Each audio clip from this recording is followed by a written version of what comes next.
Welcome back to my mini blog plus what I it in a day. তো প্রতিদিনের মতো আমার সকালটা শুরু হয়েছিল আমি রোজ যে মর্নিং ড্রিঙ্কটা খাই সেটা দিয়ে। আজকে ছিল বাড়িতে বিপত্তারিণী পুজো, সেই জন্য কিন্তু আমাদের বাড়িতে ভাত রান্না হয়নি। মা বানিয়েছিল গরম গরম কচুরি, কুমড়ো আলুর ছক্কা, ছোলার ডাল আর সুজি।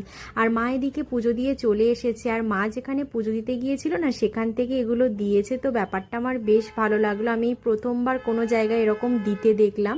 তারপরে মা যে প্রসাদ এনেছিল ওখান থেকে একটু প্রসাদ নিয়ে খেলাম। এরপরে কিন্তু মা আমাকে সুন্দর করে থালাটা সাজিয়ে দিয়েছিল। খাওয়া দাওয়ার পরে একটু রেস্ট নিয়েছিলাম। আর বিকেলে গিয়েছিলাম আমার বান্ধবীর বাড়ি। তো যেতে যেতে সন্ধ্যা হয়ে গিয়েছিল। ও আমাকে মোমো খাইয়েছে। আর দুটো মোমো ট্রাই করেছিলাম, একটা স্টিম মোমো আর একটা প্যান ফ্রাইড মোমো। আর দুটো মোমো খেতেই কিন্তু অসাধারণ ছিল। তারপরে আবার একটু কোল্ড ড্রিঙ্কসও খেয়েছিলাম। আর আসার পথে আমরা গিয়েছিলাম একটু রথের মেলাতে। তো ওখান থেকে একটু ঘুরে এলাম। তো চলো আজকের ভিডিওটা এখানেই শেষ করছি। ভিডিওটা কেমন লাগলো কমেন্টে জানিও।